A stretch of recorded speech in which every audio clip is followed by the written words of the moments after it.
NATO is deploying additional forces to its border with Russia in response to illegal drone crossing into Denmark's airspace.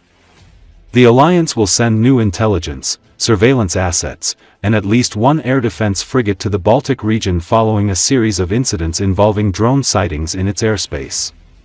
The move comes after Denmark intercepted unidentified drones over military installations in its territory on Saturday.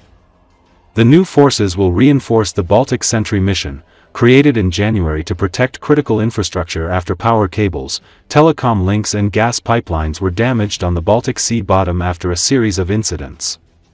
A NATO spokesperson stated that they would not disclose which countries are supplying the additional assets. It should be noted that in Estonia, U.S. tanks have been observed being redeployed, trains carrying heavy equipment are moving closer to the Russian border. The new assets will strengthen the Eastern Sentry mission that is aimed at defending NATO's eastern flank and was launched amid Russian provocations in Poland and Estonia. Early September, Poland said its airspace was breached by around 20 Russian drones, describing the incident a deliberate violation of its border. Multiple of these drones were downed by Polish and NATO jets.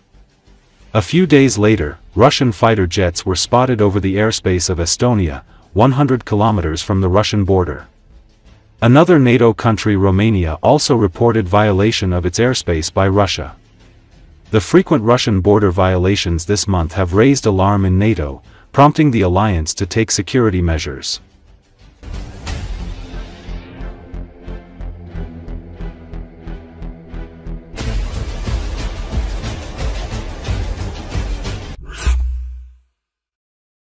NATO military chiefs met in Latvia on Saturday to discuss air defense and deterrence measures, amid a wave of drone incursions from Russia.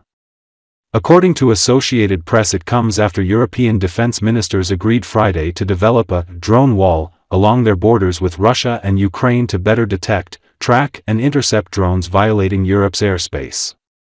The decision comes after a spate of incidents in which Europe's borders and airports have been tested by rogue drones. Russia has been blamed for some of them but denies that anything was done on purpose or that it played a role.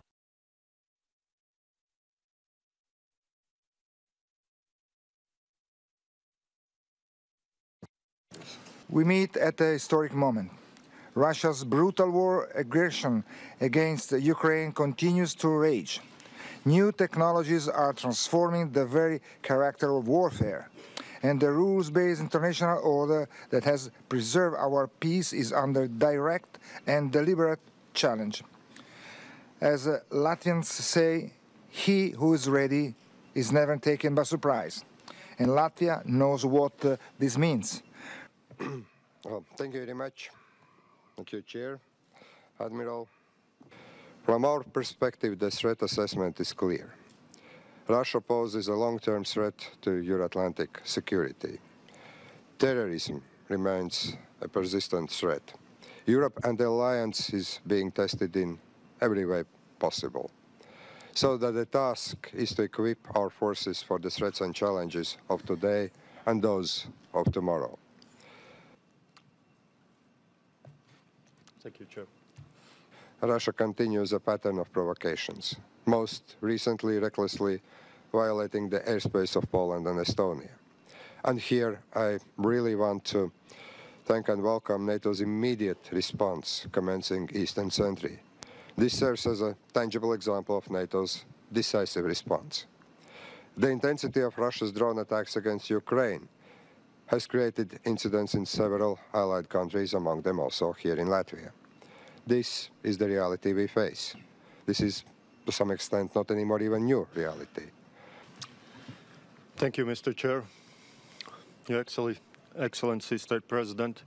For us, supporting Ukraine is both a moral duty and a strategic necessity. Russian aggression extends beyond Ukraine. It's part of a broader campaign against our continent, and its impact is felt globally. From energy blackmail and economic coercion to attempts to reshape international norms in Europe, in Africa, and beyond. We are witnessing 360-degree threats that encompass airspace intrusions, disinformation campaigns, cyber attacks, and the manipulation of democratic institutions. These actions, of course, are designed to sow division, undermine our trust in our societies and in us, and weaken the cohesion of NATO and the EU. Therefore, we must see Ukraine not as a final objective of this aggression, but as a front line of a contest that spans regions and domains.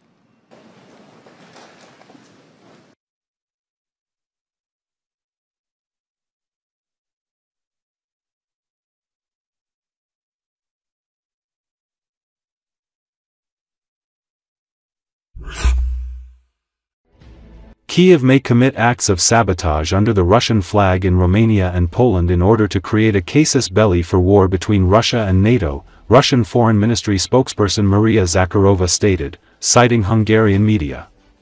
Several Hungarian media outlets simultaneously reported on Zelensky's plans to carry out acts of sabotage in Romania and Poland with the aim of blaming Russia. So, Bankova is plotting its own Gliwice incident, with the aim of creating a casus belli for a war between Russia and NATO, she wrote on Telegram. In her message, Zakharova cited an article from the Hungarian publication Pestisrakok, which cited strange news circulating on Telegram. According to the article, Ukraine could repair several downed or intercepted Russian UAVs and equip them with combat strike elements. They would then fly these UAVs, disguised as Russian drones, to major NATO transport hubs in Poland and Romania and conduct a disinformation campaign in Europe to blame Moscow. Unleash an armed conflict between the Russian Federation and NATO, Zakharova presented as the final point of Zelensky's plan. For this provocation, refurbished Russian Garand drones were brought to the Yavrov training ground in western Ukraine. If all this is confirmed, then we must admit, never in modern times has Europe been so close to the outbreak of World War III, she concluded.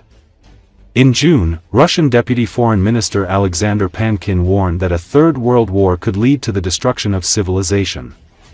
Pankin also expressed skepticism about the possibility of reforming the UN. He believed that a complete restructuring of the organization would be more effective than attempts to modernize existing mechanisms. Earlier, Vedomosti published a study on the future of the global order. In the study, experts analyzed key global risks and challenges, their potential development trajectories through 2035, and discussed options for international cooperation to achieve sustainable development goals, reduce inequality, and ensure economic growth. Analysts have concluded that the current model of global development is in deep crisis. Unipolar globalization is losing its momentum, but its death throes are generating new conflicts and instability. A multipolar model, based on regionalization and the coexistence of multiple systems with different rules, could become an alternative. Such a structure, with multiple centers of power, is already beginning to emerge.